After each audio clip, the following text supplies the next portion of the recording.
सभी विद्यार्थियों को मेरा नमो बुद्धाय और सप्रेम जय भीम।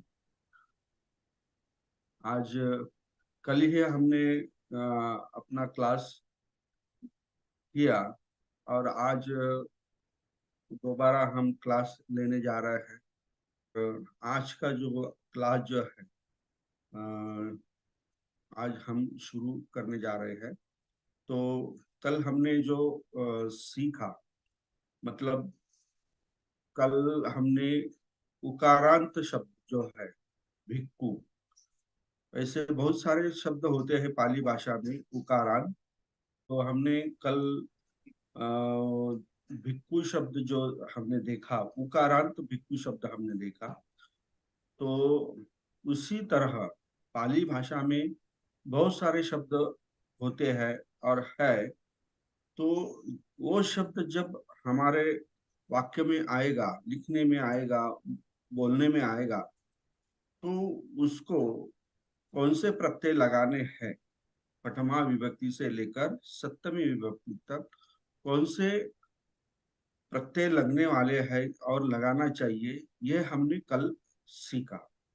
इसी तरह उसके भी आगे हमने इकारांत जो शब्द होता है, तो एग्जाम्पल के तौर पर हमने मुनि शब्द लिया था। तो अगर मुनि जैसे बहुत सारे शब्द पाली में आते हैं, इकारांत आते हैं, तो अगर वो उनके जैसे भी शब्द हमारे वाक्य में आए, पाली वाक्य में आए, तो उनका अर्थ समझने के लिए जो प्रत्यय लगते हैं तो वो कौन कौन से होते हैं, ये भी हमने सीखा। इकारांत शब्द, तो अगर आप दोनों शब्द की जो प्रत्यय जो है अगर एक साथ देखेंगे, अगर लेफ्ट साइड मुनि शब्द के प्रत्यय देखेंगे विभक्ति के, और राइट साइड में भिक्खु शब्द के प्रत्यय देखेंगे, मतलब इकारांत और उकारांत शब्द के प्रत्यय अगर साथ साथ हम यहाँ देखेंगे, तो आपको ये दिखेगा कि उसमें कोई कुछ अंतर नहीं है, दोनों एक जैसे ही है, एक सरीके ही है।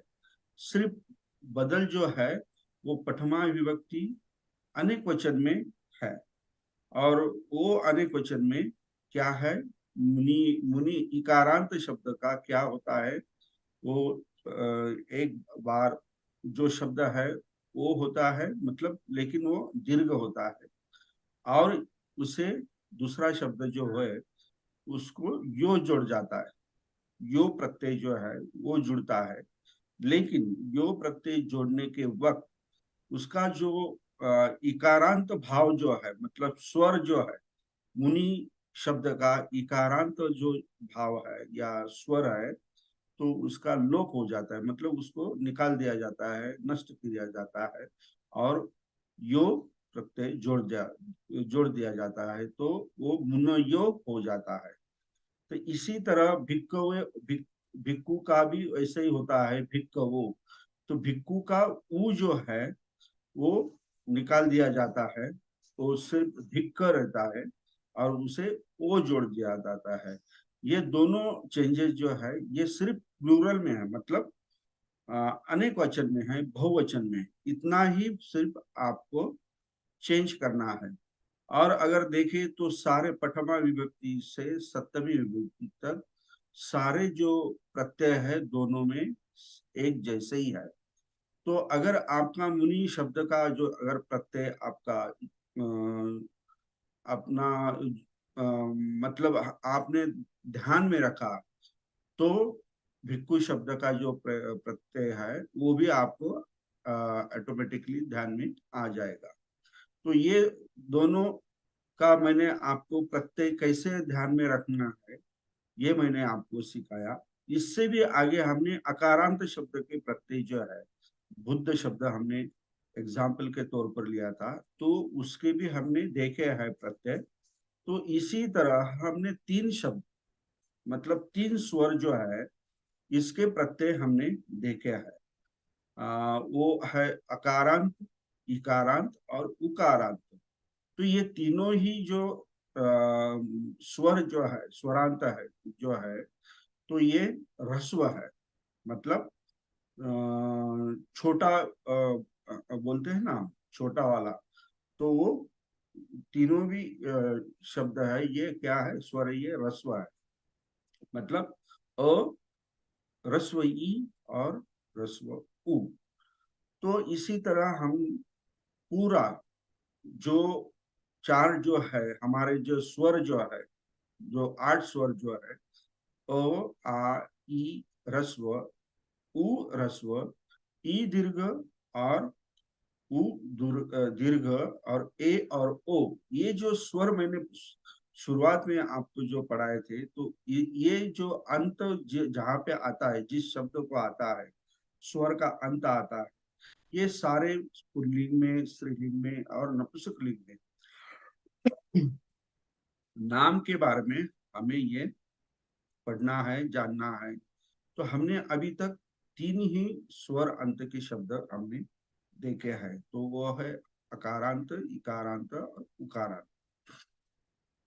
तो अकारांत शब्द के अकारांत जो शब्द है, उनका जो सेंटेंस बनता है, वो तो हमने बहुत अच्छी तरह से पढ़ा है। और आप लोगों ने, सभी विद्यार्थियों ने इतने सारा अच्छा इसका रिस्पॉन्स दिया है, बहुत अच्छे तरीके से सब जो सेंटेंस है उसका ट्रांसलेशन किया है। और ट्रांसलेशन करते वक्त मैंने आपको सभी को जो 6 स्टेप्स का जो फार्मूला दिया है, तो हर एक शब्द को पाली आपको मैं बता रहा हूँ। आप कल आप लोगों ने बहुत मुझे थोड़ा तकलीफ दिया, तो मैं ये आपसे कहना चाहता हूँ कि हर पाली में हर शब्द अगर आपको मिल जाए, सेंटेंस में आप हर शब्द लेते हो, तो पहले उसका, उसके पीछे देखो कि क्या लगा हुआ है, कौन सा प्रत्यय लगा हुआ है। वो प्रत्यय विभक्ति का है या क्रियापद का है, वो पहले देखो। सबसे पहले वो आपको करना है। और सबसे पहले आपको कौन सा शब्द लेना है, क्रियापद लेना है। फिर बाद में कर्ता लेना है। फिर बाद में कर्म लेना है। ये 3 स्टेप तो पहले सब सब में आपको करना है। मैं जैसे ही आपको मैंने बताया, और राजा और वजीर को तो पहले हमें बाहर निकालना है। किसके सहारे? तो क्रियापद के सहारे। क्रियापद तो ये पहले से ही हमें पता चल जाता है। ये तीनों का क्या बोलते हैं हम, मान सम्मान होने के बाद, जान पहचान होने के बाद, हम जो बीच में जो बाकी शब्द रहते हैं, उसका मेहमानगिरी हमको करना है। मतलब द्वितीय विभक्ति से सप्तमी विभक्ति तक, द्वितीय विभक्ति तो कम्म में आ जाती है, तृतीय विभक्ति से सप्तमी विभक्ति तक हमें फिर उनकी मेहमानगिरी, मतलब जान पहचान करना है। तो वो कौन से क्लास का है, कौन सा प्रत्यय है, क्या वो जो 6 स्टेप्स है, वो उसी तरीके से हमको उसको जानना है।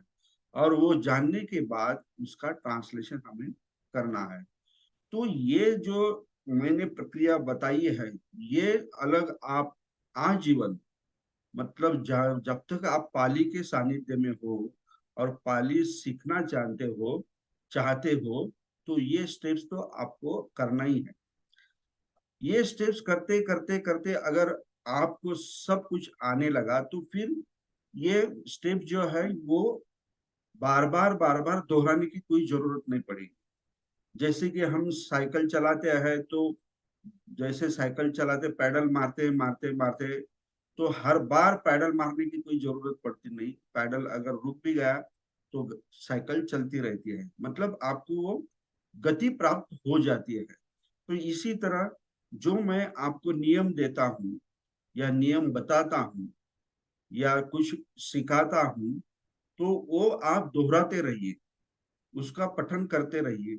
ये पठन करते रहने से, समझने से आपको वो, आप प्रैक्टिस से एक्सपर्ट हो जाओगे। फिर बाद में मैंने जो नियम बताया है, जो स्टेप्स बताए हैं, उसको लिखने की या बार बार दोहराने की जरूरत नहीं, आप डायरेक्टली ट्रांसलेशन करना शुरू कर सकते हैं।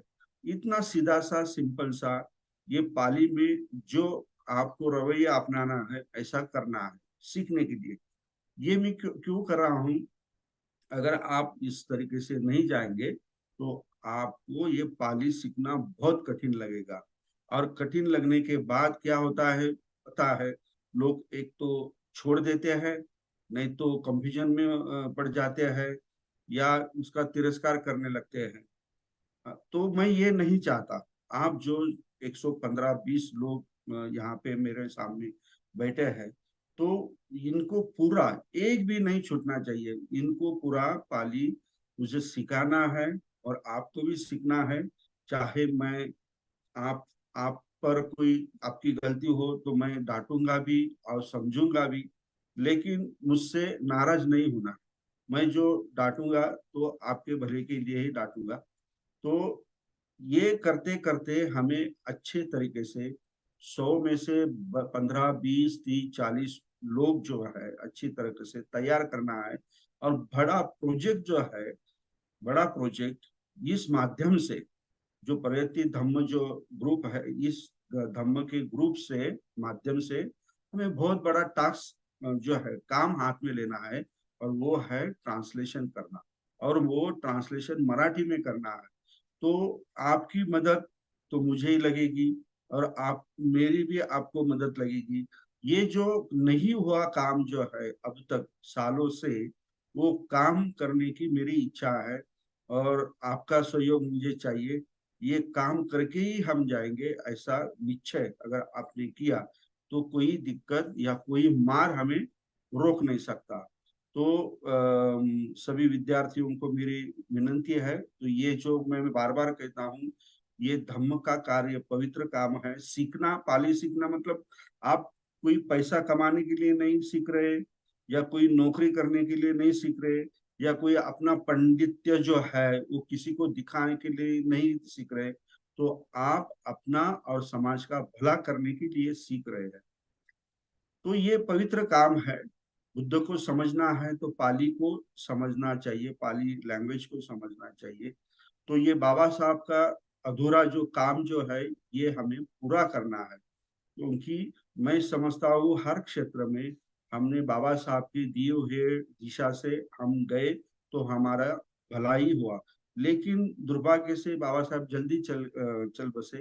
तो ये धम्म क्षेत्र में जो काम होना चाहिए था, जिस गति से होना चाहिए था, वो रुक गया।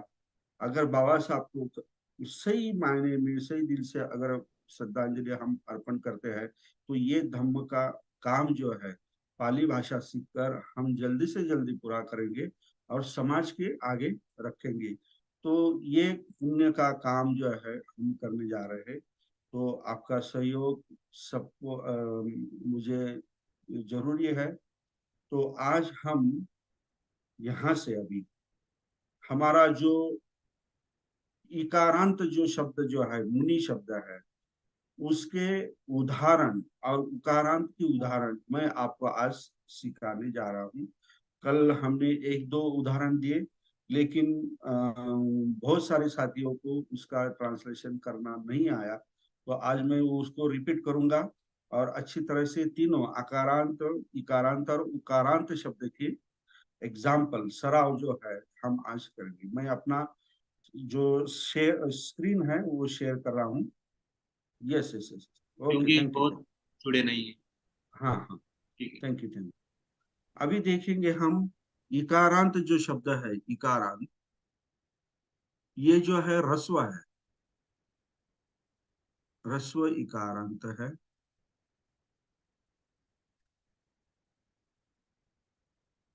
हमने एग्जाम्पल के तौर पर मुनि शब्द लिया था।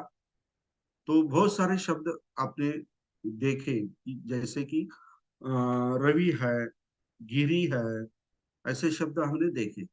तो हम आज उनका जो एग्जाम्पल है, उदाहरण जो है वो लेंगे, और उसका ट्रांसलेशन करने के लिए प्रयत्न करेंगे। ओके। तो मैं पहला जो सेंटेंस है वो लेता हूँ। बालको मुनिम, बालको मुनिम चीवरम दवदाती।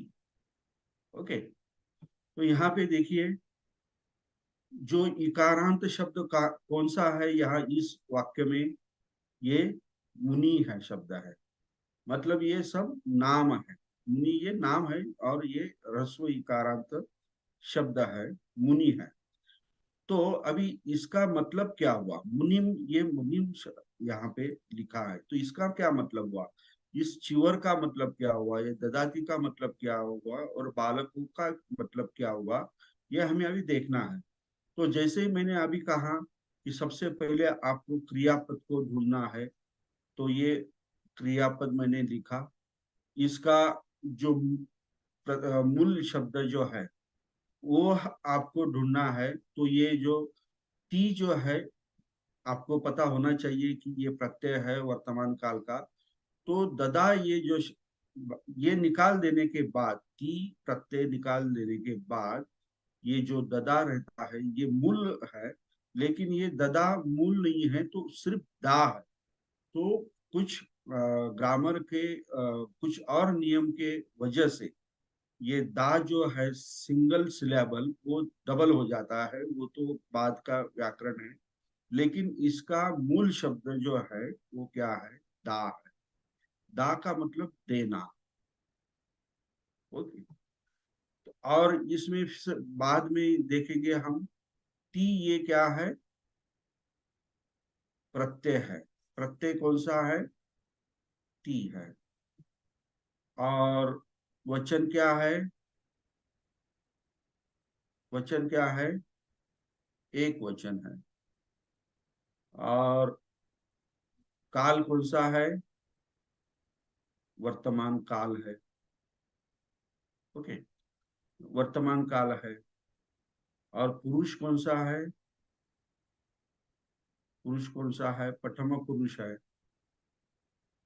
हम्म। और अभी दा का मतलब देना, यहाँ पर मैंने इधर लिख दिया, वो यहाँ पे लिखता हूँ लास्ट में। दा का मतलब देना। तो वर्तमान काल के हिसाब से और पी का प्राप्त से उसका अर्थ जो है वो क्या होता है, देता है। मतलब देदा, ददाती का मतलब होता है देता है। ओके। और सिर्फ दा का मतलब होता है देना। लेकिन ती प्रत्यय लगने से उसका अर्थ होता है देता है। तो फिर ये हमारा फाइनल हो गया, ददाती का अर्थ हमें मिल गया। फिर उसके बाद हम इस क्रियापद को पूछेंगे कि क्या देता, कौन देता है। मतलब हमें अभी कर्ता ढूंढना है। तो कौन देता है, तो ये आपको बालको जो है ये कर्ता के रूप में आपको उसकी पहचान हो जाएगी। मतलब राजा बोले तो कर्ता बोले तो राजा ही होता है, क्योंकि वो ही सब करता है ना। तो इसलिए हम उसको राजा की उपमा देते हैं।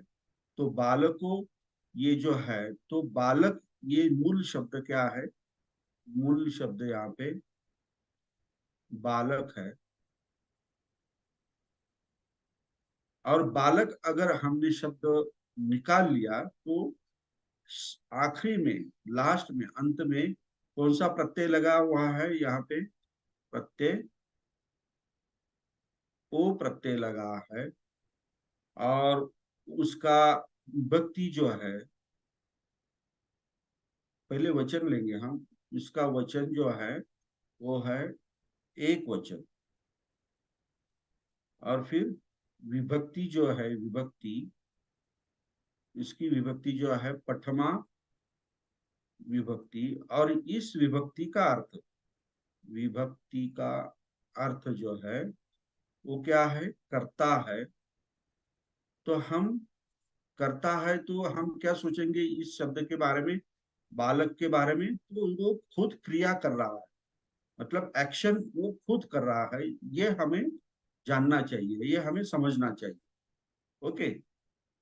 तो कितना हुआ, एक, दो, तीन, चार, पांच। और लास्ट में उस शब्द का अर्थ जो होता है, शब्द का अर्थ क्या होता है, बालक।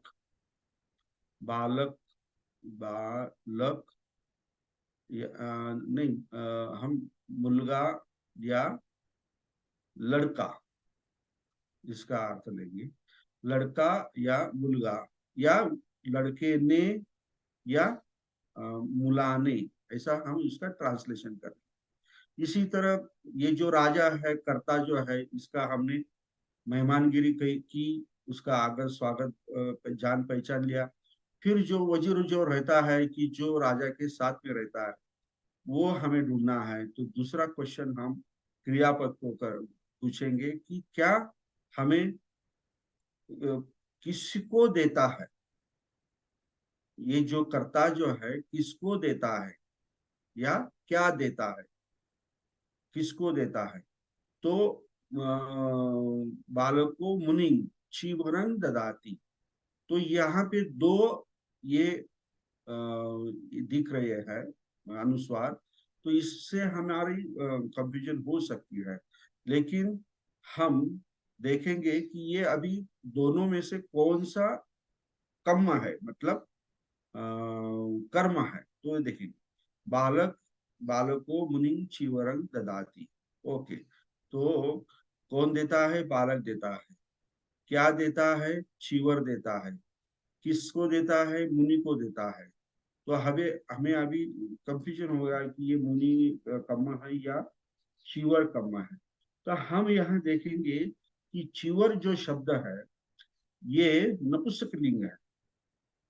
चिवर जो शब्द है ये नपुंसकलिंग है। हमने अभी नपुंसकलिंग पढ़ा नहीं, सब मैंने आपको सिखाया नहीं। तो ये चिवर जो है प्रथमा विभक्ति में भी एक वचन में चिवरंग हो जाता है, होता है, चिवरंग हो जाता है। और प्रथमा विभक्ति का दूसरा जो अर्थ होता है, जैसे ये कर्ता का उससे पहचान होती है, वैसे ही प्रथमा विभक्ति का दूसरा जो अर्थ होता है या उपयोग होता है, वो व्यक्ति या वस्तु को पहचानना, मतलब उसका नाम जो होता है, उसका नाम हमें पता चलता है। तो ये हमें इससे हमें चीवर की पहचान हो जाती है। ओनली चीवर, ये क्या है? तो चीवर है। तो ये उसी इसी तरह यहाँ पे है चीवर। तो इसे हम छोड़ देते हैं। तो क्योंकि चीवर को या चीवर ला किंवा चीवर्स चिवरास ऐसा यहाँ पे कुछ नहीं दिखता। तो हम बाद में जाते हैं फिर मुनि के पास। तो मुनि जो शब्द है, तो हम देखते हैं तो किसी को देता है, तो मुनि ला या मुनीस या मुनि को, ये हमें पता चलता है। तो ये सही लगता है। तो फिर ये जो है कम मुनि जो है, ये फाइनल करते हैं। और उसका जो पहचान जो है, रिकग्निशन जो है ग्रामर के क्षेत्र में, तो वो इसी तरह मूल शब्द जो है वो क्या है? मुनि है। प्रत्यय यहाँ पे मुनि को क्या लग गया? अंग प्रत्यय लग गया। और वचन क्या होगा? एक वचन हो गया। और विभक्ति कौन सी है? दूसरी विभक्ति है।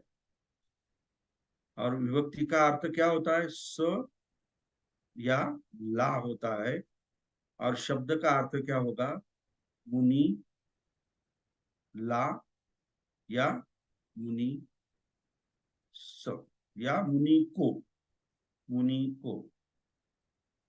ओके, ऐसा हम अभी ये कम जो है इसका हमने रिकग्निशन किया, उसको पहचाना। तो ये अभी क्रियापद हो गया, ये बालक कर्ता हो गया, कम ये हो गया। और ये जो है, ये चिवरंग जो है, ये इसको हम देखेंगे तो मूल शब्द ही चीवर है। और अभी आप आप देखेंगे तो मैं यहाँ पे अभी लिखता हूँ, उसका प्रत्यय जो है अंग प्रत्यय है। और विभक्ति जो है मैं प्रथमा विभक्ति यहाँ पे लिखता हूँ। ओके, वचन एक वचन है। तो ये प्रथमा विभक्ति कैसे आया, क्यों आया, मैं बाद में, इसके बाद में ही आपको मैं ये समझाऊंगा या सिखाऊंगा। ओके, तब तक आप शांत रहिए। एक वचन। और जो इसका अर्थ है तो वो क्या, वस्तु को पहचानना, यानी वस्तु का नाम देखना सिर्फ, ऐसा या व्यक्ति का नाम, बस यही नहीं। और उसका जो अर्थ है सिर्फ चीवर, हम सॉरी चीवर देते हैं। और ये जो है देता है। इसी तरह हमने अकारांत शब्द की बहुत ऐसी इसी तरह हमने प्रक्रिया की थी। आज मैं फिर से ये दोहरा रहा हूँ, क्योंकि अगर किसी को समझ में नहीं आया होगा तो फिर इसका रिवीजन हो जाएगा। और ई शब्द का भी इसी तरह ही हमें क्या बोलता है, पोस्टमार्टम करना है, मतलब उसको समझना है 6 स्टेप्स में। तो इसी तरह ये वाक्य का क्या होगा, मतलब बालको मुनिम चीवरम ददाती, मतलब लड़का या लड़का मुनि को, या मुनि से या मुनि ला, चीवर, ओनली चीवर, इसका ये जो इसका रिकॉग्निशन क्या हुआ, ओनली चीवर। ओके, चीवर देता है। इसी तरह इसका ट्रांसलेशन हो गया। तो इसी तरह हमें बाकी जो मैं अभी आपको जो सेंटेंस दे रहा हूँ, इसी तरह आपको उसका ट्रांसलेशन करना है। तो मैं ये चाहता हूँ कि सब लोग जब भी क्लास में बैठते हैं, तो जब जैसे हम स्कूल में जाते हैं तो अच्छी तरह कपड़े पहनकर, अच्छी तरह सज धज कर, पेन और पेंसिल सामने रखकर, और जिस विषय का हम अध्ययन करने जा रहे हैं उस विषय का किताब जो है अपने सामने रखकर इस क्लास में बैठे। कोई, मुझे पता है कोई लेके सुन रहा होगा, कोई चलते चलते सुन रहा होगा, कोई आते जाते, हाँ क्या हो रहा है, हाँ ये तो मुझे पता है, ये तो मुझे आता है, तो ये सुनने की कोई जरूरत नहीं, थोड़ा इधर उधर घूम के आता होगा। तो ऐसा अगर आप लोग इस क्लास के बारे में बर्ताव करेंगे तो आपको इसका इससे नुकसान हो जाएगा। तो मैं ये चाहता हूँ कि हर एक स्टूडेंट ने, मैं जो जो भी यहाँ पे बोर्ड पे लिखता हूँ तो वो नोट डाउन करना है।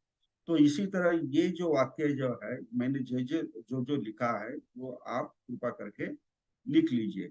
मैं लिखा लिखा है या नहीं, मैं ये इसे मिटा दूं?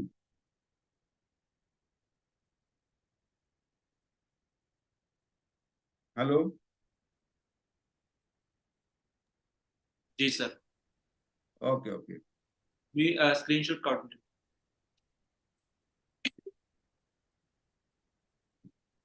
तो मैं अभी यहाँ पे आपको दूसरा सेंटेंस देता हूँ। मुनि, अभी मैं आपको दूसरा सेंटेंस देता हूँ। मुनि रथेन गामं, मुनि रथेन गामं गच्छति। और तीसरा जो सेंटेंस है,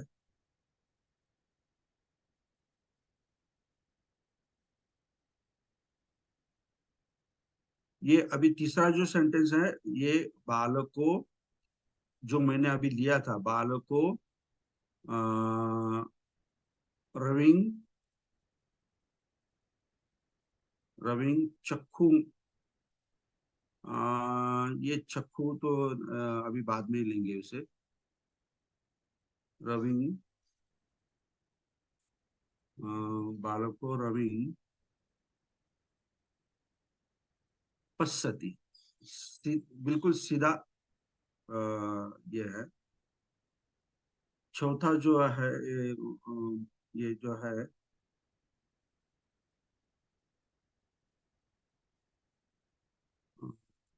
रो मुनीना, मुनीना धम्मं गृह्णाति। ओके, पांचवा जो शब्द है, मैं अभी यहाँ पे वाक्य है, मैं लिखता हूँ।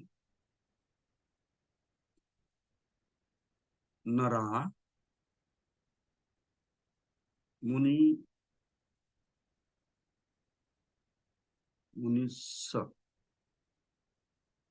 मुनिस्स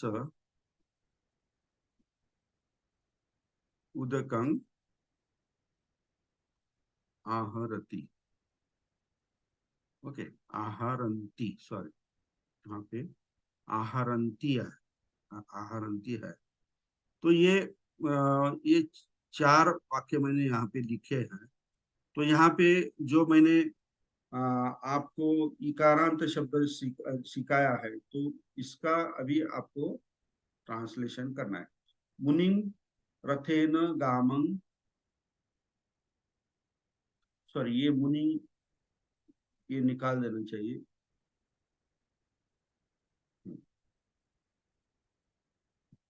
मुनि रथेन गामं गच्छति। ओके, बालको रविं पश्यति, नरो मुनिना धम्मं गण्हाति, नरा मुनिस्य उदकं आहरति। कल जो विषय हुआ, तो यहाँ पे हमारा जो नियम जो है वर्ब के बारे में, जो अगर वर्ब एक वचन में है तो कर्ता एक वचन में होना चाहिए, या कर्ता अनेक वचन में है तो वर्ब अनेक वचन में होना चाहिए। मैंने आपको ये पढ़ा। और उसके अलावा जो भी बीच में जो शब्द है, वो जो शब्द है आप जैसे चाहे, वो प्लूरल में हो या सिंगुलर में हो, वो ऐसे आप रख सकते हैं। लेकिन उसका ट्रांसलेशन आपको उसी के तरह, जो अगर एक वचन में है या अनेक वचन में, उसी की तरह आपको करना है। तो हम पहला जो लेते हैं, मुनि रथेन गामं गच्छति। तो मैं ये चाहता हूं कि कोई भी जल्दबाजी में इसका ट्रांसलेशन नहीं करे। आप, मैंने पहले जो उदाहरण दिए हैं उसके हिसाब से उसका ट्रांसलेशन किया। स्टार्ट में बिल्कुल उसका ट्रांसलेशन मुझे बताने की कोई जरूरत नहीं। आप स्टेप बाय स्टेप, वर्ब कौन सा है, कर्ता कौन सा है, कर्म कौन सा है, ये भी बताया तो भी चलेगा। तो who will tell me first. Okay, जैसे मैंने अभी आपको पढ़ाया, don't worry, I will help you. तो सबसे पहले तो भगवान जेठे ही होते हैं। वो तो उसका, उनका सर जय फिंगर भीम सर। तो उनका फिंगर तो ये हैंड रेस पे ही होता है। ओके, बताइए बताइए। सर याच्यामध्ये मुनी रथेन गामं गच्छति याच्यात पहिलं मी याचे मूळ शब्द काढलेले आहेत अलग, आणि प्रत्यय याचे काढलेले आहेत. मुनीचा ई, रथाचा रथेनचा मूळ शब्द रथ, गामंचा गाम, गच्छतीचा सर गच्छ भी सर, शब्द मूळ वन शब्द मिनट वन काढलेला आहे. मिनट वन मिनट वन हाँ मिनट हाँ हाँ. जैसे मैंने आपको अभी एक 10 मिनट हम्म, पहले जिस प्रक्रिया से, जिस मेथड से हम्म, सिखाया, उसी हम्म. तरह आपको बताना है। मैंने ओके पहले सर. क्या बोला कि आपको गच्छति मतलब हाँ, क्रियापद क्रियापद का. पकड़ना ओके है, सर, मैं वैसे जाता फिर हूँ सर. कर्ता पकड़ना है, फिर कर्म हाँ. पकड़ना है, और यस. उसको 6 स्टेप में उसको बताना है।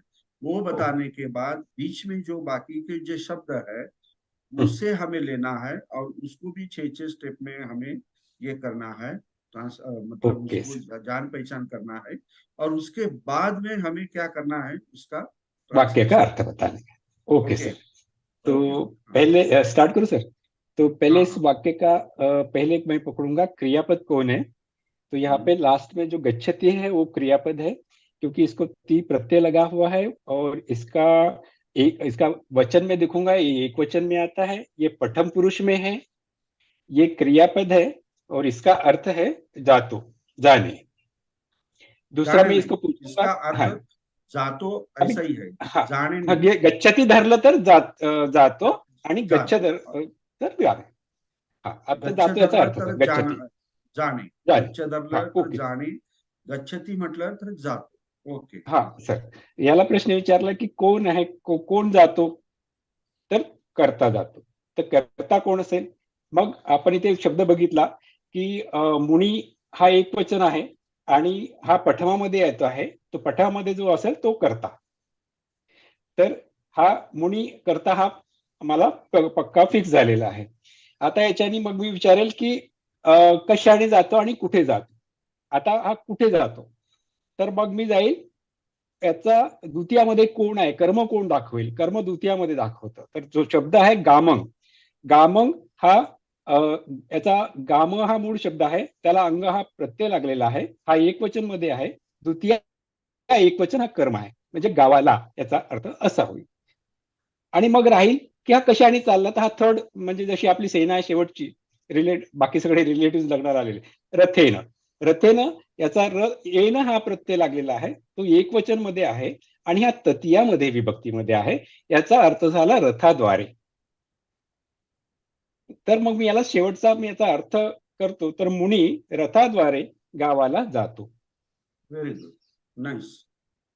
अशा पद्धतीने बाकीचे जे काही बाकी जो सेंटेंस है उसका हम ट्रांसलेशन देखेंगे. तो अभी किसका नंबर है? विशाखा मैडम. बालको रवि पश्यति, बताइए.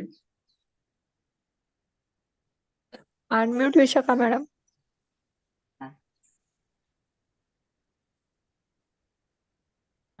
Hello sir.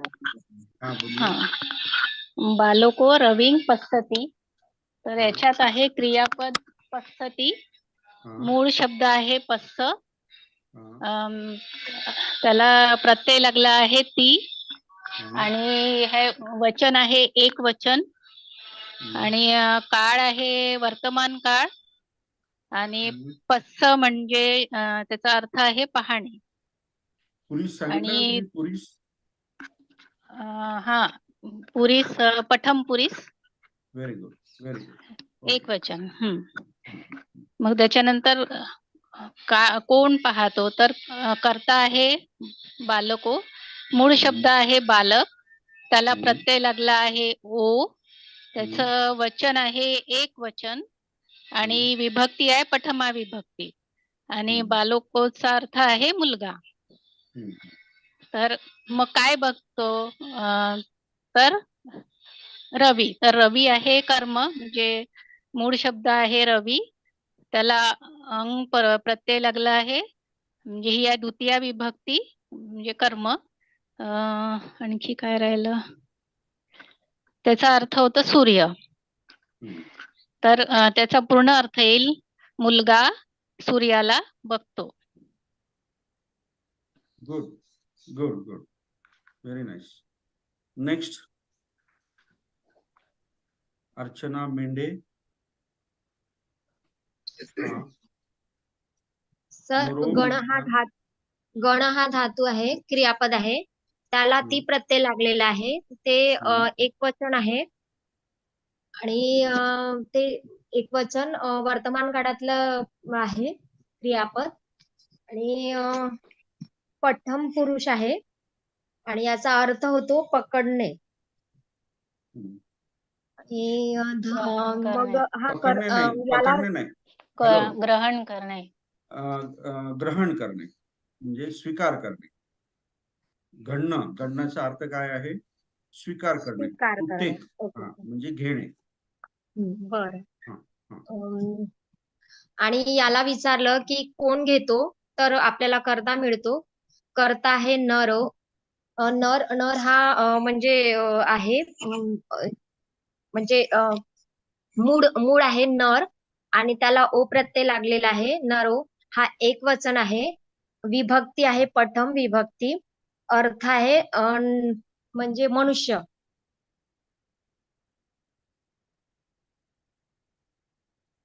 आणि क्रियापदाला विचारलंय की म्हणजे कर्ता मिळालेला आहे आपल्याला आता कम्म, तर काय करतो आहे, तर तो धम्म ही आहे कर्म, द्वितीय विभक्ती आहे ही, आणि काय कोणाद्वारे धम्म म्हणजे जाणतो आहे, तर हा मुनी हा मुनीना ही तृतीय विभक्ती आहे, ही एक वचन आहे, याचा अर्थ होतो मुनींद्वारे. तर नर हा मुनींद्वारे धम्म म्हणजे ग्रहण करतो आहे. Very good. मनुष्य मुनीद्वारे धम्म ग्रहण करतो. हा, असं translation. Nice translation. Okay, next नरा मुनिस उदकं आहारंती. नेक्स्ट नरवाडे. हाँ, म्यूट योरसेल्फ. हाँ, नरवाडे सर आपण बोलू शकता? अनम्यूट झालेला आहे, तुमचा आवाज येत नाही. बोलिए, जल्दी बोलिए. बात. हेलो. नरवाडे सर, तुम्ही जर हेडफोन लावला असेल तर तो हेडफोन काढा, म्हणजे आवाज येऊ शकतो. कारण आता तुमचा आवाज येत नाही. तुम्ही बोलताय पण तो आवाज येत नाही. अच्छा, नाही आवाज येत नाही, मला पण नाही येत हा. आवाज.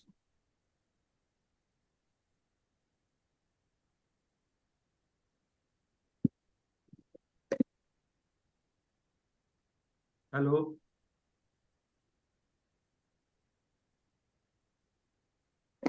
हेलो. आप लोग जब हैंड रेस करते हो तो ये माइक का जो प्रॉब्लम है ये पहले सॉल्व कर लेना है, ताकि जब वक्त आता है बोलने का तब ये टाइम वेस्ट नहीं जाना चाहिए. ओके. आवाज नहीं आ रहा है क्या? कुछ नहीं प्रॉब्लम नहीं. है? हाँ, तो ठीक है. हम आगे पढ़ते हैं. ये जो अभी नरा मुनिस्य उदकं आहरंती, तो ये सबको आता ही होगा क्योंकि मैंने सबको बताया है. आहरंती क्रियापद है वो, और करता है नरा है. ये तो नरा आहरंती, ये जैसे प्लूरल में हो गया तो ये अनेक वचन में हो गया. और बाद में हम देखेंगे तो क्या लाता है, तो उदक मतलब पानी लाता है. और हम देखेंगे तो कि मुनिस्य ये जो शब्द है ये चतुर्थी विभक्ति में आता है. तो मुनि के लिए या मुनि करिता, मुनि के लिए ये इसका ट्रांसलेशन हो जाएगा. तो बहुत सारे मनुष्य एक मुनि के लिए पानी लाते हैं, ऐसा इसका ट्रांसलेशन होगा. तो हम अभी इसको देखेंगे कि ये जो दूसरा जो सेंटेंस है तो ये एक वचन में है. तो इसे अगर हम अनेक वचन में करेंगे तो क्या होगा? मुनयो, ये मुनयो लिखेंगे या मुनि लिखेंगे. तो मुनि का ये जो सॉरी, ये जो है न की लांटी ये दीर्घ हो गई. मतलब क्या हुआ? ये अनेक वचन में मुनयो मुनि रथेन, रथे ही रथेन गामं, क्रियापद क्या होगा? गच्छन्ति. ओके. तो ये जो यहां से यहां तक मैंने इसका अनेक वचन में कर दिया. ओके. तो इसका मतलब क्या हो गया? बहुत सारे मुनि, अनेक मुनि एक रथ से, अभी मैंने ये चेंज नहीं किया, रथेन गामम ये मैंने चेंज नहीं किया, मुझे कोई जरूरत नहीं पड़ी. अगर मैंने ये चेंज नहीं किया तो ये गलत हो गया, ऐसा भी नहीं. लेकिन मैं ट्रांसलेशन कैसा कर रहा हूँ वो आप देखिए. तो अनेक मुनि एक रथ से, मतलब रथे ने तो एक सिंगुलर है ना, एक रथ से गांव को जाते हैं. तो बहुत सारे मुनि एक रथ से गांव को नहीं जा सकते हैं क्या? जा सकते हैं. तो इसी तरह हमने इसका ट्रांसलेशन किया. लेकिन अगर आप चाहते हो तो ये रथेन और गामन ये भी अगर आपको अनेक वचन में करना है तो आप कर सकते हैं. तो करने के बाद उसका मीनिंग मतलब ग्रामेटिकली वो रॉन्ग हो जाएगा, ऐसा नहीं है. तो रथेन का जो है उसका हम अगर प्लूरल में करेंगे तो क्या हो जाएगा? रथे ही. और गामन का गामे हो जाएगा. ओके. अगर ऐसा किया तो भी चलता है, नहीं किया तो भी चलता है. तो अभी क्या हो गया? ये मुनयो या मुनि रथे ही गामे गच्छन्ति, गच्छन्ति. ये हमने इसको प्लूरल में कर दिया. तो इसका ट्रांसलेशन हम कैसा करेंगे? अभी बहुत सारे मुनि अनेक रथों से, मतलब अभी ये प्लूरल में है, मतलब अनेक वचन में है, बहुत सारे रथों से बहुत सारे गांवों को, मतलब गामंग द्वितीय विभक्ति है, एक वचन में है। अभी ये अनेक वचन में हो गए, बहुत सारे गांव हो गए। तो बहुत सारे मुनि अनेक रथों से अनेक गांवों को गच्छन्ति, ये भी प्लूरल हो गया, जाते हैं। तो अनेक मुनि अनेक रथों से अनेक गांवों को जाते हैं, ऐसा इसका ट्रांसलेशन होना चाहिए, आपको करना है। इससे भी आगे अगर जाना है, अगर हमने अगर हमने सिर्फ रथेन ही लिखा, रथेन लिखा, और गाम का हमने अनेक वचन नहीं किया, तो भी चलता है, तो भी कुछ प्रॉब्लम नहीं है। और ये जो मुनयो और गच्छन्ति जो है, तो ये जैसे ही हमने लिख दिया, क्योंकि इसको हम चेंज नहीं कर सकते। अगर मुनयो है तो गच्छन्ति ही आना चाहिए, अगर गच्छन्ति है तो मुनयो ही आना चाहिए। मतलब आपको अभी मैंने बताया है ये क्यों है। तो फिर अभी मुनयो रथेन गामं गच्छन्ति, तो इस टाइप का भी अगर सेंटेंस हो तो वो भी करेक्ट है, इसमें कोई गलती नहीं है। लेकिन आपको उसका ट्रांसलेशन है तो उसी के हिसाब से करना है। तो कैसा होगा यहाँ पे, मुनयो मतलब मुनि, अनेक मुनि एक रथ से, एक रथ से, नहीं ये तो हमने ऊपर ही लिख दिया ना, तो हम रथे ही करेंगे यहाँ पे इसको। हाँ, रथे ही, एक सॉरी, अनेक मुनि अनेक रथों से, अनेक रथों से एक गांव को जाते हैं। यहाँ पे एक रथ से एक गांव को जाते हैं, यहाँ पे क्या हुआ, अनेक रथों से एक गांव को जाते हैं, ऐसे भी हो सकता है। या यहाँ पे 2 नंबर इसका ट्रांसलेशन क्या हुआ, अनेक मुनि अनेक रथों से एक गांव को जाते हैं। ये अगर सेंटेंस हमने लिया, यहाँ पे रथे ही के बदले में हमने सिर्फ रथेन लिखा, रथेन, मुनयो रथेन गामे गच्छन्ति। ओके, तो इसका ट्रांसलेशन कैसा हो गया, तो ये रथेन और ये गामेन, ये एक वचन में है और ये अनेक वचन में है, तो इसमें कोई गलती नहीं है, ग्रामेटिकली कोई गलती नहीं है। तो अनेक मुनि एक रथ से अनेक गांवों को जाते हैं, इसका मतलब ऐसा हो गया, अनेक मुनि एक रथ से, रथे न मतलब एक रथ, गांव में मतलब अनेक गांवों को जाते हैं। तो ये जो बीच में जो शब्द आते हैं, कर्ता और कर्म छोड़कर, कर्ता और वर्ब छोड़कर, तो ये तो हमारे क्या बोलते हैं, बाएं हाथ का खेल है। जैसा खेलना है, जैसे उसको चेंज करना है, वो हम कर सकते हैं। इससे सेंटेंस का कोई ग्रामेटिकली मिस्टेक नहीं होता। ये अभी हमने आपको बताया। लेकिन अगर आप ऐसा लिखेंगे, यहाँ पे मुनयो और यहाँ पे ये गच्छन्ति के बजाय गच्छति लिख दिया आपने, तो ये मुनयो रथे ही गामं गच्छति, तो ये गलत हो गया। क्यों गलत हो गया, आपने यहाँ पे गच्छति लिखा, तो ये एक वचन में वर्ब और अनेक वचन में कर्ता, ये तो नहीं चलेगा। हम मराठी में भी ऐसे ही बोलते हैं, अनेक मुनि गांव जाते हैं। हम ऐसा नहीं कहते कि अनेक मुनि गांव जाता है, ऐसा बोलता है, ऐसे बोलते हैं कि हम जाता है, ऐसे बोलते हैं कि नहीं जाते हैं बोलते हैं। तो इसी तरह पाली में भी आपको ये ध्यान में रखना है। तो ये जो एक वचन और अनेक वचन का जो मैटर जो है, तो ये अच्छी तरह से आपको अभी समझ में आया होगा।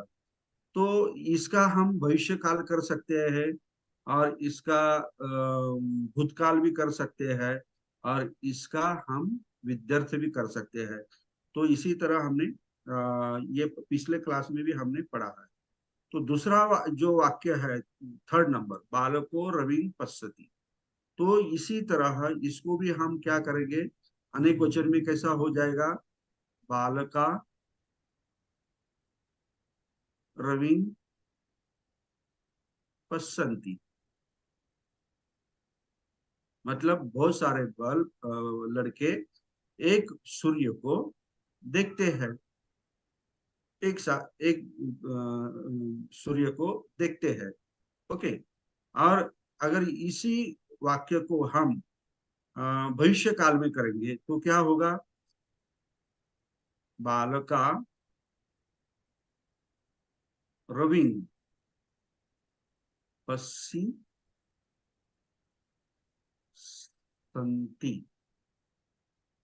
ऐसा हो जाएगा। बालका रविं पश्यन्ति मतलब अनेक सारे बालक सूर्य को देखेंगे।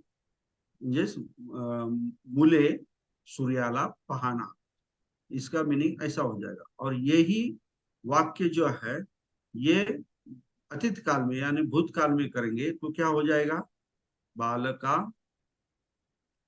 रविं पश्यन्ति। ये जो हम सीख रहे हैं उसके साथ आप भविष्य काल और भूतकाल के प्रत्यय भूल नहीं जाना है, वो भी आपको ट्राई करते रहना है। तो यहाँ पे क्या हो जाएगा? बहुत सारे लड़के सूर्य को, एक सूर्य को, बहुत सारे लड़कों ने सूर्य को देखा। पश्य का मतलब हो जाएगा देखा, तो ये क्या हो गया? भूतकाल हो गया ना, ऐसा।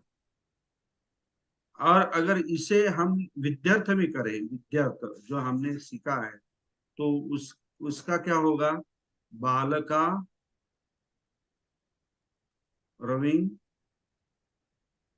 पश्येय, बहुत सरल। तो इसका मतलब क्या होगा? लड़कों ने एक सूर्य को देखे, लड़के एक सूर्य को देखे, ऐसा हो जाएगा। तो देखता है, देखा, ये ऐसा, या देखेंगे, इसका ट्रांसलेशन ऐसा नहीं होगा। तो पश्येय का मतलब होता है विद्यार्थ।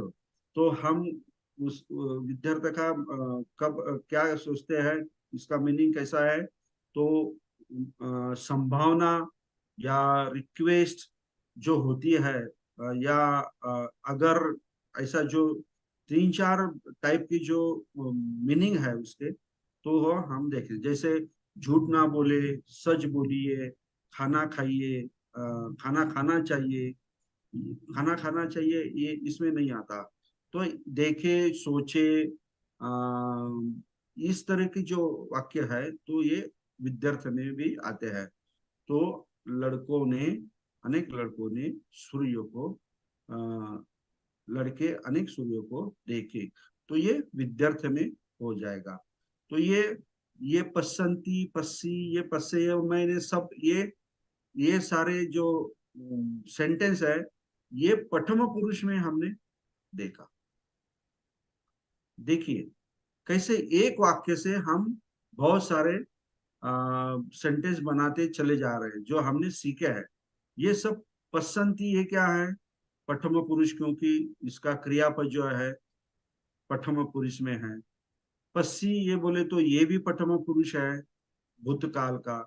पश्य ये बोले तो ये भी विद्यार्थ का प्रथम पुरुष है। लेकिन अगर हम उसके साथ ये प्रथम पुरुष का ही हम सेंटेंस देखेंगे तो उसके साथ हमें मध्यम पुरुष और उत्तम पुरुष ये नहीं भूलना है, ये भी आप ध्यान में रखें।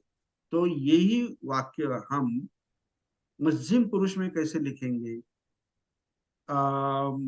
ये उत्तम पुरुष में कैसे लिखेंगे, ये भी, इसका भी हम यहाँ पे अभ्यास करेंगे। तो हाँ, दत्ता तटके, हाँ प्लीज, क्या आपको कुछ प्रॉब्लम है? क्या पूछना है आपको? पूछिए जल्दी।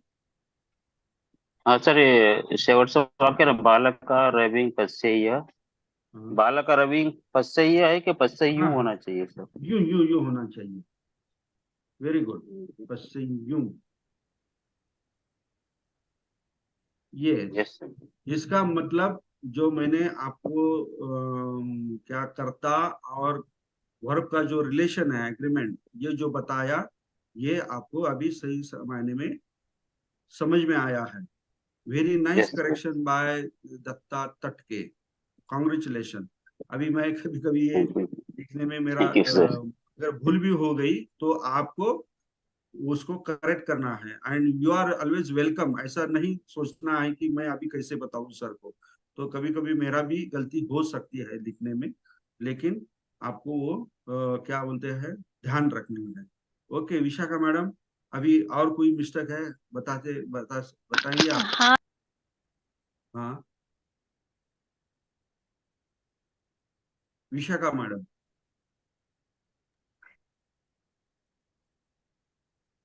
विशाखा मॅडम तुम्ही अनम्यूट करा. हा मी करते आहे पण पुन्हा ते होत आहे. हा ठीक आहे आता झालं.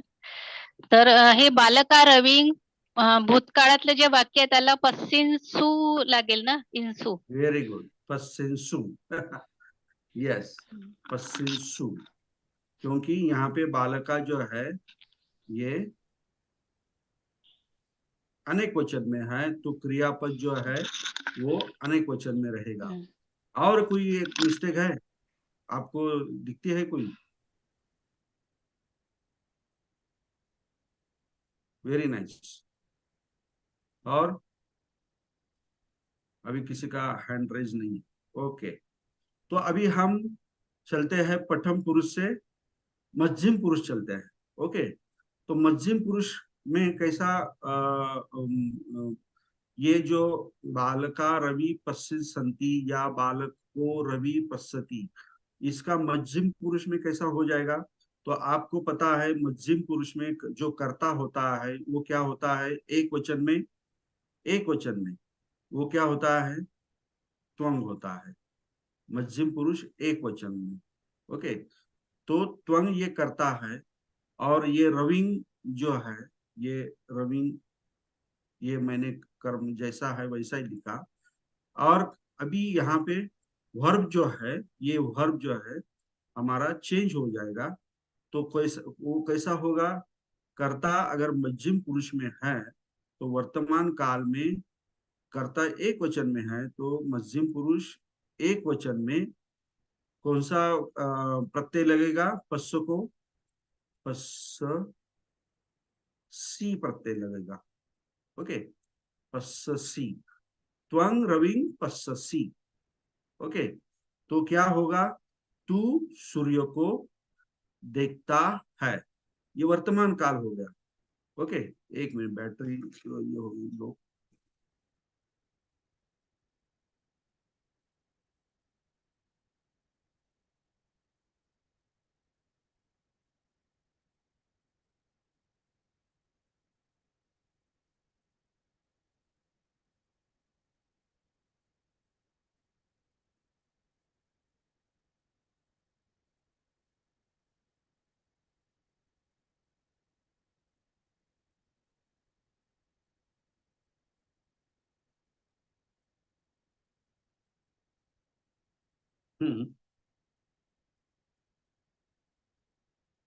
तो ये क्या हुआ, त्वंग रविंग पश्यसी, तो ये क्या हुआ, इसका ट्रांसलेशन कैसा होगा, तू सूर्य को देखता है, ये वर्तमान काल में हो गया।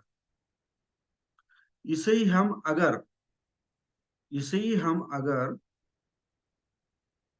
भूतकाल में करें, मतलब अतीत काल में करें, तो क्या होगा, कैसा होगा, त्वंग रविंग पश्य, सॉरी पश्ची, त्वंग रविंग पश्ची, मतलब तूने सूर्य को देखा, बराबर है।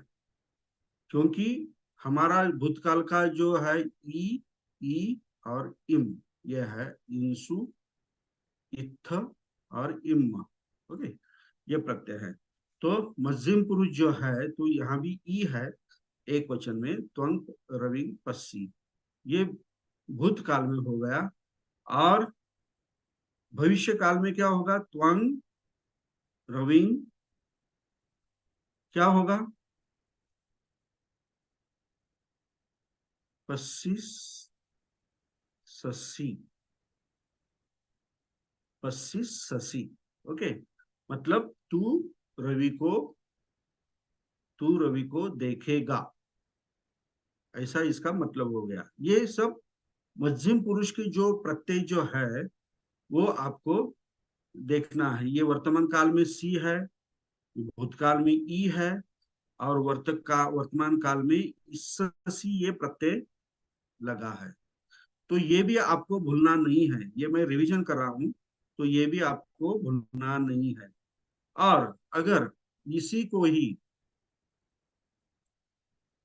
ये जो मध्यम पुरुष के जो मैंने अभी यहाँ पे उदाहरण लिए हुए, तो इसको भी हम अगर अनेक वचन में करेंगे तो कैसा होगा? तुम्हें रवीन, अभी क्या होगा? पस्सी के जगह क्या होगा? तो सी एक वचन में लगा है प्रत्यय वर्तमान काल का, तो उसके जगह ये पस्स को थ प्रत्यय लगेगा। तो तुम्हें रवि पस्स थ। ओके, तुम्हें रवि पस्स थ, इसका मतलब क्या हुआ? आप लोग सूर्य को देखते हो, देख रहे हो, देखते हैं, ऐसा इसका मतलब हो जाएगा। आप लोग रवि को, एक सूर्य को देखते हैं। और अगर भूतकाल में देखें हम, तुम्हें रवि क्या होगा अभी अनेक वचन में? तो यहाँ पे देखिए मैंने लिखा है, तो यहाँ पे इत्थ है, इत्थ और इम्मा, तो हम अनेक वचन में क्या लगाएंगे? पश्च को इत्थ प्रत्यय लगाएंगे। ओके, तो तुम्हें रवि पस्सी,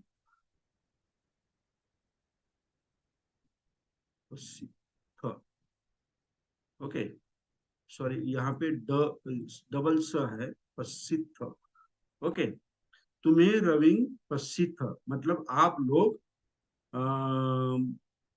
लोगों ने सूर्य को देखा। ये क्या हो गया? अतीत काल में हो गया, अतीत काल में हो गया। और अगर इसमें अगर भविष्य काल में देखेंगे हम, तुम्हें रवि क्या होगा? भविष्य काल में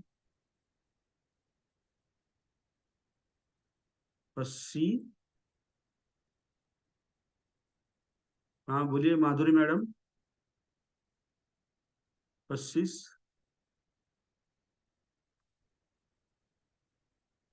हाँ बोलिए माधुरी मैडम। Yes sir. हाँ, सर द्वितीय पुरुषाचं ईसचा थ लागेल भविष्य. ओके, बरोबर आहे। 25 थ, बरोबर है। पस्ती सथ. Very nice, very nice. तो आप लोग सूर्य को देखेंगे, इस तरह इसका ये हो जाएगा। ओके, आप लोग सूर्य को देखेंगे। तो इसी तरह हमने प्रथम पुरुष में देखा, एक वचन का अनेक वचन में करने कैसे करना है ये देखा, और वर्ब और ये जो है करता है, इसका रिलेशन देखा, और बीच में जो शब्द है उसको कैसे चेंज करना है, उसका कैसा ट्रांसलेशन करना है। तो और ये मध्यम पुरुष और प्रथम पुरुष में देखा। वैसे ही हम उत्तम पुरुष का भी कर सकते हैं, अहंग। तो ये अहंग जो है उत्तम पुरुष में है, और उसके जो प्रत्यय जो होते हैं वो क्या होते हैं? मीम, ये वर्तमान काल में होते हैं, और इम ये भूतकाल में होते हैं, और इस्सामी और इस्साम ये भविष्य काल में होते हैं। तो क्रियापद को सिर्फ आपको ये वर्तमान काल के अनुसार ये आपको प्रत्यय लगाने हैं। तो इसी तरह हम एक बार आपको ये जो स्ट्रक्चर है पाली का कैसा होता है ये एक बार समझ में आया, तो आप बहुत सारे सेंटेंस जो है बना सकते हैं, चेंज कर सकते हैं, उसका ट्रांसलेशन भी अच्छी तरह से देख सकते हैं। तो अभी हम जो किताब जो है हमारी लिली डिसिल्वा की, तो उसमें से हम एग्जाम्पल लेंगे। तो ये मैंने अभी आपको बताया, ये बहुत इम्पोर्टेंट है, सब बहुत इम्पोर्टेंट है। तो आप ये मैं आशा करता हूँ कि आप सब लोगों ने बहुत अच्छी तरह से इसे सुना होगा और लिखा भी होगा। ओके, तो अभी हम नेक्स्ट जो है हमारा लिली डिसिल्वा के जो किताब जो है उसमें से हम इकारांत और उकारांत शब्द जो है उसके एग्जाम्पल देखेंगे। तो हर एक के पास ये किताब होनी चाहिए। अभी होगा तो ये पेज नंबर 91 निकालिए हिंदी का, और अभ्यास क्रमांक 25 तो पहला जो उदाहरण जो है वो क्या है, मुनयो सीलंग। अभी रखनता ये जो है ये हमने नहीं सीखा है, ये क्या है ये मैं आपको बाद में बताऊं। मुनियो सीलंग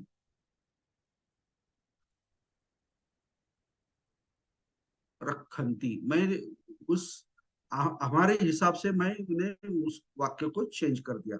ओके, क्योंकि ये रखनता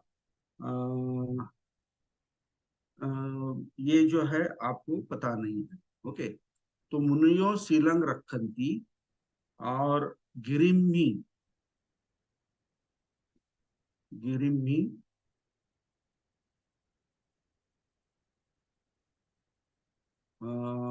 वसंती, ऐसा मैं यहाँ पे लिखता हूँ। ओके, तो इसका मतलब क्या हो गया, अनेक मुनि जो है वो सील का रक्षण करते हैं।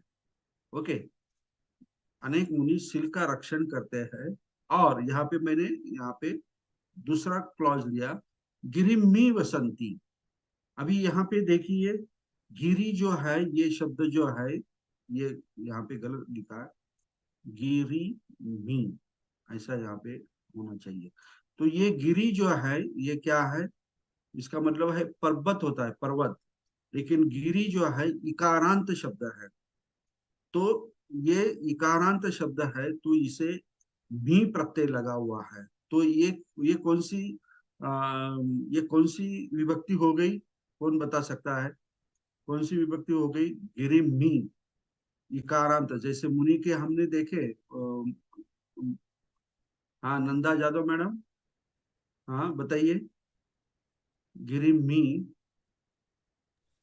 सप्तमी एक वचन है। वेरी गुड, सप्तमी एक वचन। और इसका अर्थ क्या होता है फिर,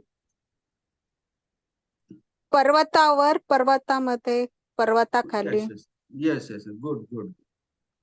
तो इसका मतलब क्या होगा, गिरिमी वसंती, मतलब पर्वत पर्वत पर रहते हैं, या पर्वत में रहते हैं, या पर्वत के बाहर रहते हैं।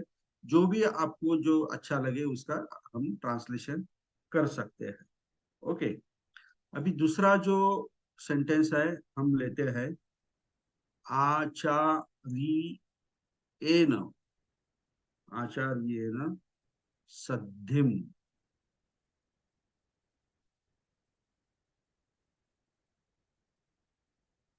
आचार्य सद्धिम कवि इसी भासती।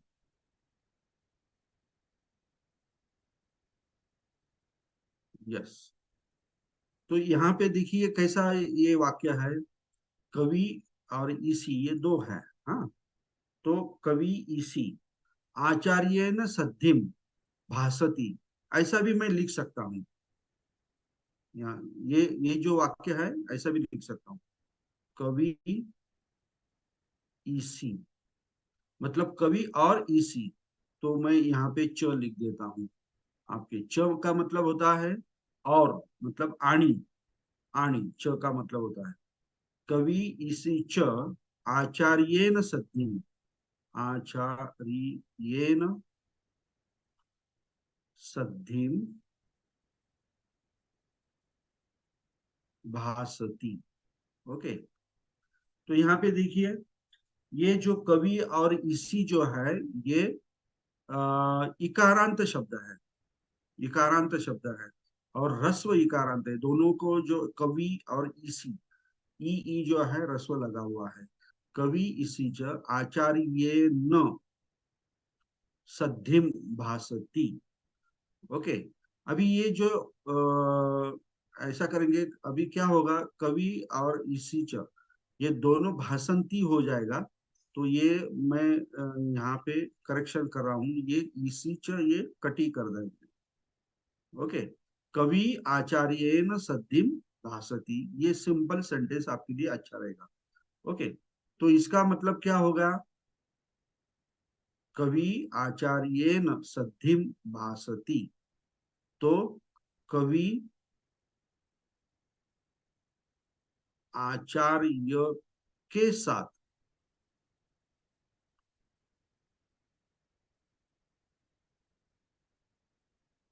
बोलता है। अभी आचार्येन सद्धिम, ये जो है सद्धिम, ये का मतलब सह होता है, मतलब बराबर साथ में। लेकिन ये सद्धिम अगर लग गया तो उस जिसके साथ होता है उसको तृतीया विभक्ति ही लगती है। ये भी नियम आप लिख लो। सद्धिम और सह शब्द के साथ जो भी नाम आता है, सद्धिम और सह के साथ जो भी नाम आता है वो तृतीया विभक्ति में ही होता है। ये तृतीया विभक्ति में ही होता है। ये मैंने आपको नियम लिख दिया।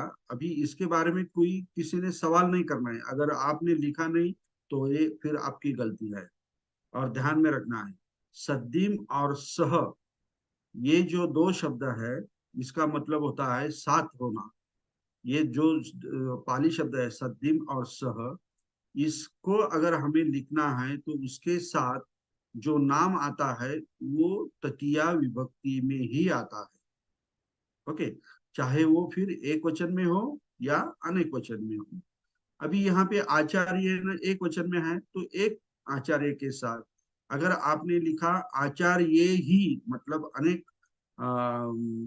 अनेक आचार्य के साथ तो भी चलता है।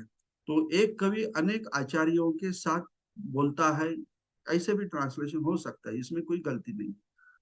ओके, कवि आचार्य के साथ बोलता है। और इसको अगर हम अनेक वचन में करें तो क्या होगा, कवयो आचा आचर्येन आचर्येन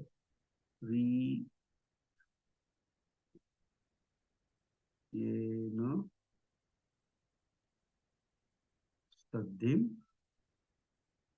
क्या होगा, भाषंती।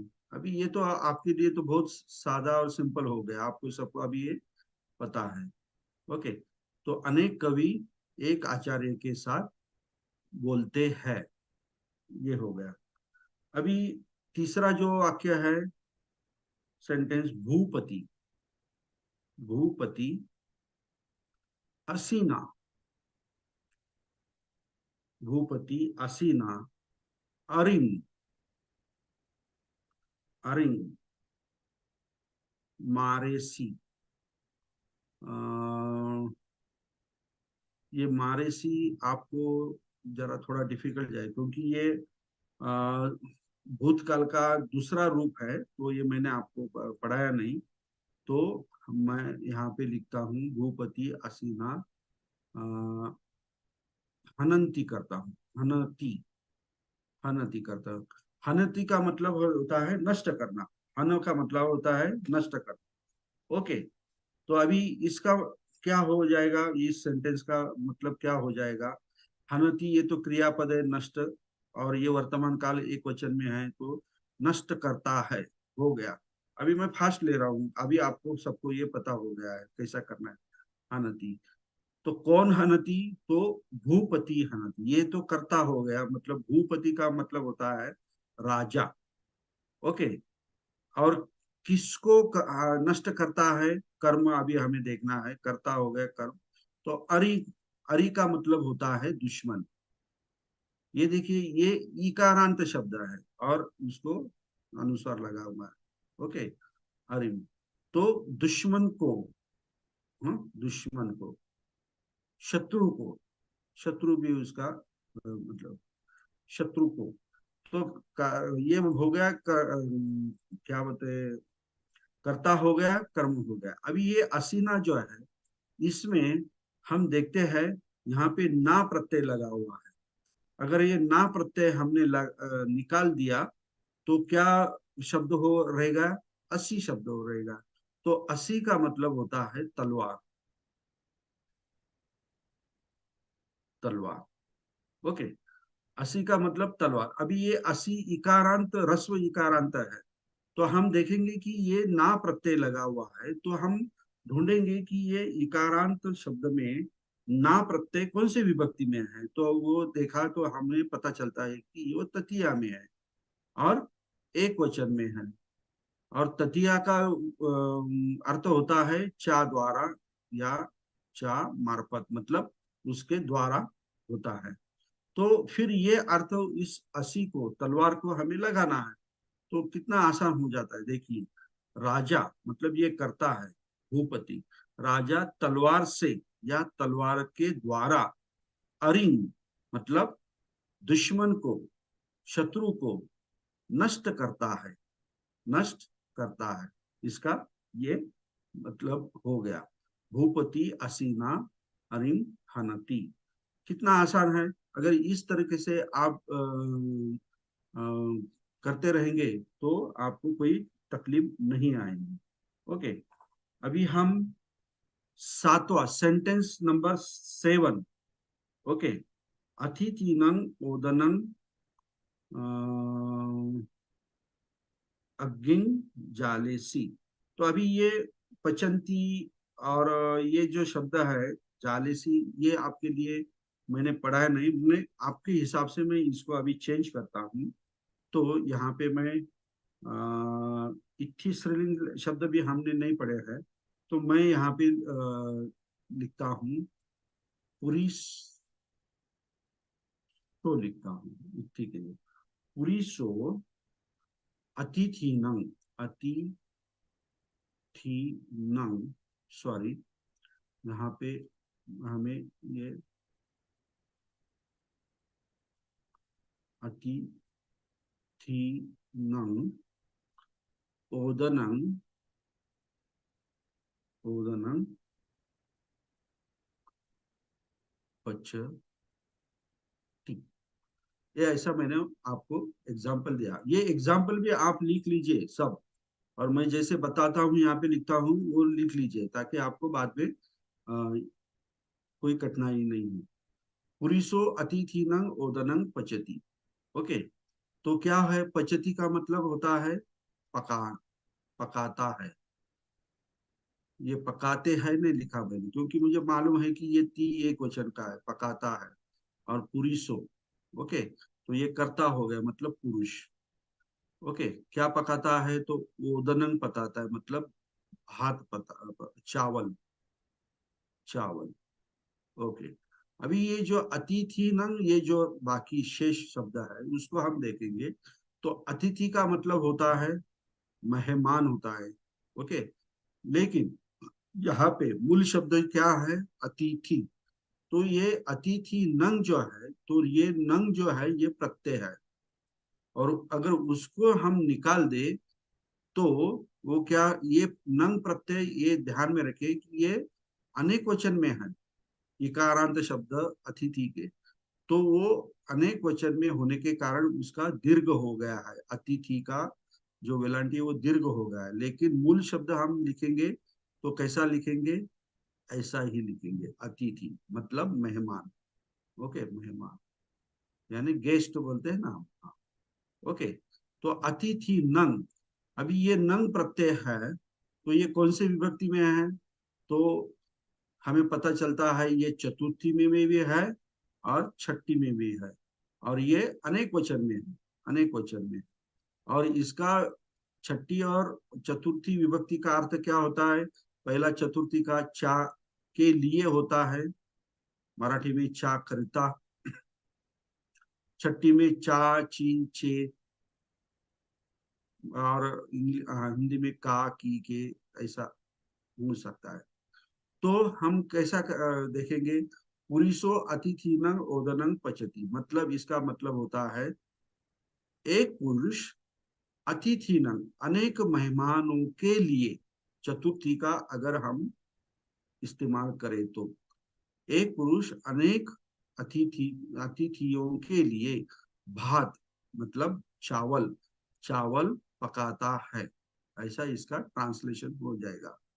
अगर हम छठी लेंगे, छठी विभक्ति का अर्थ लेंगे तो कैसा होता है, एक पुरुष अतिथियों का भात पकाता है, अतिथियों का भात पकाता है, ऐसा इसका ट्रांसलेशन कब होगा, अगर हम छठी विभक्ति को पकड़ के हम इसका ट्रांसलेशन करेंगे तो इसमें छठी विभक्ति लिया तो इसमें कुछ गलत नहीं है, लेकिन जो भी आपको अप्रोप्रिएट मतलब अच्छा लगे कि ऐसा ही हो सकता है तो वो ट्रांसलेशन आप कर सकते हो।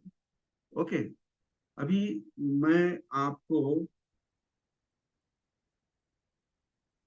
11 नंबर जो का जो ये है क्या बोलते हैं एग्जाम्पल, वो लेता हूं। भूपतिनो भूपतिनो मुट्ठिम्मि भूपतिनो मुट्ठिम्मि मणयो भवन्ति।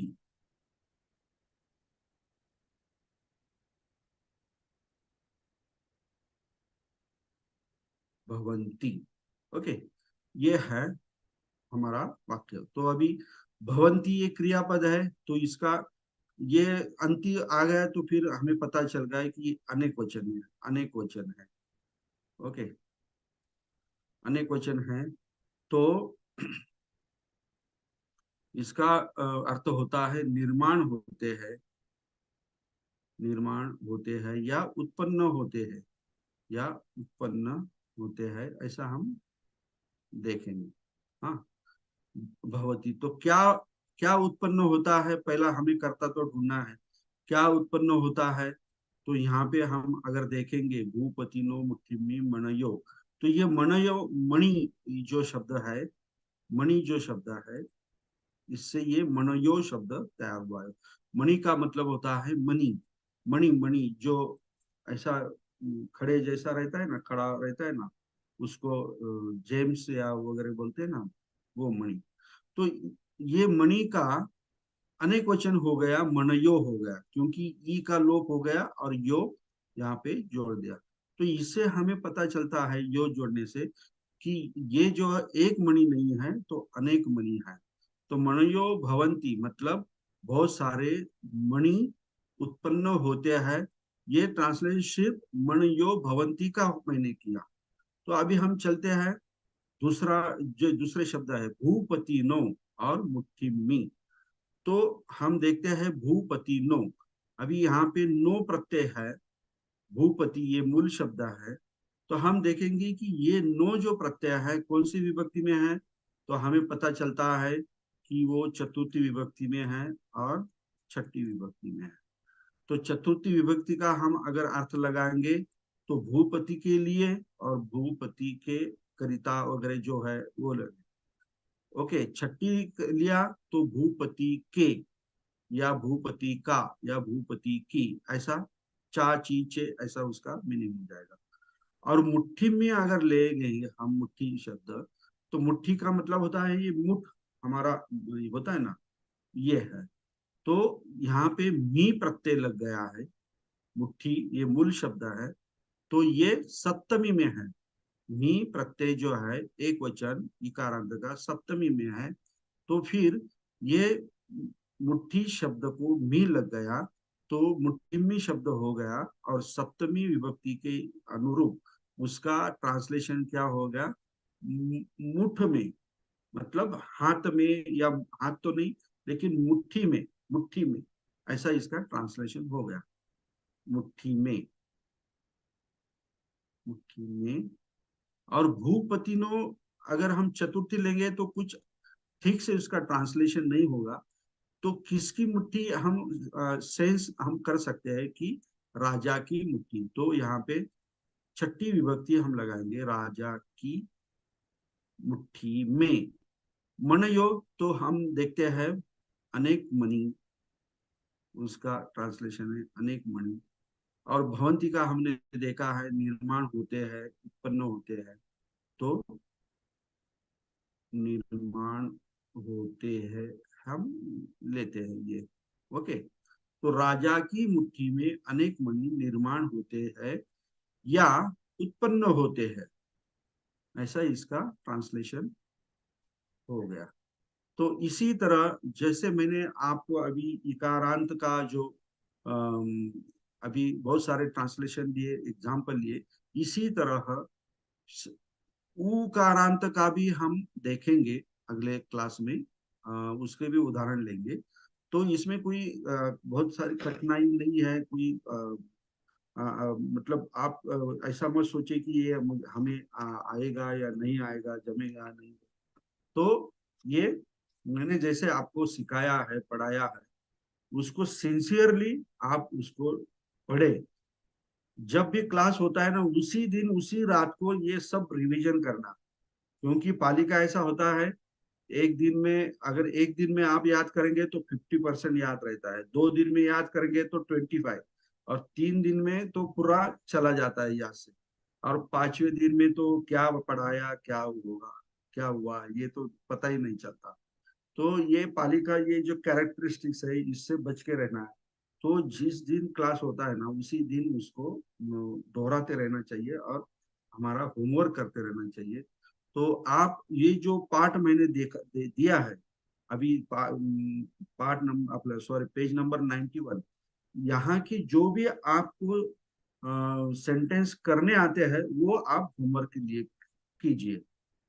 मतलब नहीं आया तो भी कोई बात नहीं, लेकिन जो आपको समझ सकते हैं आप, तो मैंने जैसे चेंजेस करके बताया है, अगर आप कर सकते हैं तो आप भी करिए, हो सके तो करिए, नहीं तो मैं अगले पार्ट में अगले क्लास में आपको बताऊंगा। ओके, तो आज के लिए हम यहाँ पे रुकते हैं। अगर किसी को ये कोई दिक्कत है, कोई कठिनाई है, कोई कंफ्यूजन है, तो आप प्लीज बताइए। अगर नहीं है तो यहाँ पे हम हमारा क्लास वाइंड अप करेंगे। और गुरुवार को जो लोग आज उपस्थित नहीं है, उसके लिए संदेश जी अगला सेशन रखेंगे, रिकॉर्डिंग का रखेंगे। और हम अभी हर हफ्ते में सोमवार और मंगलवार को मिलते रहेंगे। ओके, ठीक है। हाँ, अर्पणा कांबळे, माधुरी मैडम, स्क्रीन विजिट कर। ओके। Yes sir. हाँ त्या मॅडम नाही बोलत तर मी बोलते. हाँ सर जे आहे प्रत्यय जे आहेत अहमच्या जे करायला सांगितले ते म्हणजे आम्ही प्रयत्न करायला पाहिजे. मी म ए मे ई इम ई मसे इस्सा मी इस्सा म हे सगळं वर्तमानाची, भूतकाळाची, भविष्यकाळाची आणि आज्ञार्थ, विद्यार्थ आणि संकेतार्थाचं अहम लावून जे काही होतील ते करायची. मग मध्यम पुरुष आणि हे सगळ्या तिन्ही याची पण करायची का? करून पाहिजे. करा ना, करा करा करा ओके, थँक्यू. करा. जेवढं तुम्ही कराल प्रॅक्टिस, तेवढं तुमचं प्रॅक्टिस होईल आणि क्लिअर होत जाईल, सगळ्या गोष्टी क्लिअर होत जाईल. Good. Okay, thank you. Okay okay. हा सर, हा, हे जे वाक्य आहे भूपतीनो मुठ्ठीमी मनयो भवंती, तर याच्यामध्ये कर्ता कुठला येईल? मनयो येईल का? हाँ मनोयो मैंने बोला ना आपको, मतलब हाँ, उत्पन्न हाँ, होने ओके. की कौन क्रिया कर रहा है? भूपति नहीं कर हाँ, रहा तो है, मणि. वो मणि। हाँ, हम्म. उत्पन्न होने की मणि क्रिया कर रहा है। और भूपति हाँ. जो नो जो है, तो वो तो प्रथम पुरुष कर्ता हो ही नहीं सकता, क्योंकि हाँ. इकारांत में प्रथम पुरुष एक वचन में जो शब्द होता है वैसा ही होता है, उसको कोई प्रत्यय नहीं लगता। तो हाँ. इसको तो नो प्रत्यय लग गया है, और नो प्रत्यय हमको हम्म. दिखता है कि ये चतुर्थी में है। तो ये हो. प्रथम ये कर्ता कैसे हो सकता च- है? ये चतुर्थी विभक्ति में आ हम्म. गया है। ये तो हो सिंपल तेच. क्लियर है ना, ऐसा आपको हम्म. सोचना है, समझना है। Okay okay sir. आणि ओके. सर आणखी एक विचारायचं आहे की सर्टिफिकेट कोर्स म्हणजे प्रमाणपत्र कोर्स आणि डिप्लोमा कोर्स वेगळा आहे का? हाँ हाँ, ये वो तो कारण अलग की अलग अलग है। कारण की त्यांनी म्हटलं आहे रामटेकच्या ते कालिदास त्यांनी की फक्त प्रमाणपत्र कोर्स आहे तिथे. हाँ चलेगा ना, डिग्री अपना अपना डिप्लोमा भी हुआ, अगर ज्यादा आप पढ़े हो तो किसी को कोई दिक्कत नहीं है, लेकिन कम से कम सर्टिफिकेट कोर्स जो है वो आपका होना चाहिए किसी भी संस्था से या कॉलेज से, अच्छा कोई भी ऐसा। ओके। अच्छा ओके ठीक आहे सर, थँक्यू. गुड बोले मॅडम.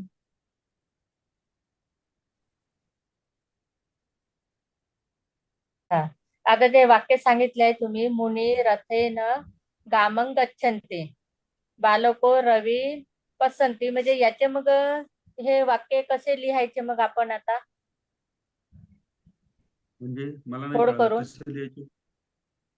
हो, म्हणजे आता ते तुम्ही सांगितलं ना, मुनयो शीलं रखंती गिरिमी वसंती, हे वाक्य म्हणजे लिहायचे कसे म्हटलं मग? मध्यम पुरुष, प्रथम पुरुष. हा हा, आता ते तुम्ही हे मध्यम. सांगितलं नाही का, बालका रवी पसते, तर मग याचं हा हे म्हणजे स्पष्टीकरण म्हणजे कसं लिहायचं? मध्यम पुरुष मध्ये वर्तमान काळ, भूतकाळ आणि भविष्य काळ हा हे लिहायचं का मग? हा, मग ते आता मुनीम रविं पश्यति हे जे वाक्य जे आहे, हे वाक्य मध्यम पुरुष मध्ये जर तुम्हाला लिहायचं असेल तर मुनी हा हा जो कर्ता आहे हा काढून टाकावा लागेल तुम्हाला. मध्यम पुरुष मध्ये कर्ता त्वंग आहे, तर त्वंग हो तुम्ही तिथे टाका आणि नंतर हा रविं पस्ससी हा एक वचनाचा तिथे हा क्रियापदाला प्रत्यय जोडा. तसंच उत्तम पुरुष मध्ये त्वंगच्या ऐवजी कर्ता काय येईल? अहंग येईल, नाही का? अहंग रविं हा पस्सामी असं येईल. असं ते प्रथम पुरुष, मध्यम पुरुष आणि उत्तम पुरुष मधले कर्ता आणि क्रियापद हे तुम्हाला चेंज करावं लागेल. ओके, त्या नियमानुसार. आणि आता हे मुनी रथेन गामं गच्छन्ति, तर मग हे जसं एक वचन आहे तर मग त्याचंच मग आपण अनेक वचन मध्ये पण करू शकतो ना, मग करायचं का? मुनयो मुनयो हा. रथेनं मग ते त्यांच्या विभक्त्या पण लिहायचं का? आणि गच्छन्ति हे प्रत्येक शब्दाची फोड करायची का सर मग? सगळं करा, जे मी तुम्हाला जे 6 स्टेप सांगितलेले आहेत ना, त्या पद्धतीने तुम्हाला हा जेवढं स्पष्टीकरण करता येईल व्याकरणाचं ठीक आहे तेवढं करा तुम्ही. तुमचीच प्रॅक्टिस होईल त्यामध्ये, काही विषय. ठीक आहे ठीक ओके. ठीक आहे सर, धन्यवाद. ओके. ठीक है, अभी किसी का क्वेश्चन नहीं है भारती तो मॅडम, भारती मॅडम, आप तुम्हाला काही शंका?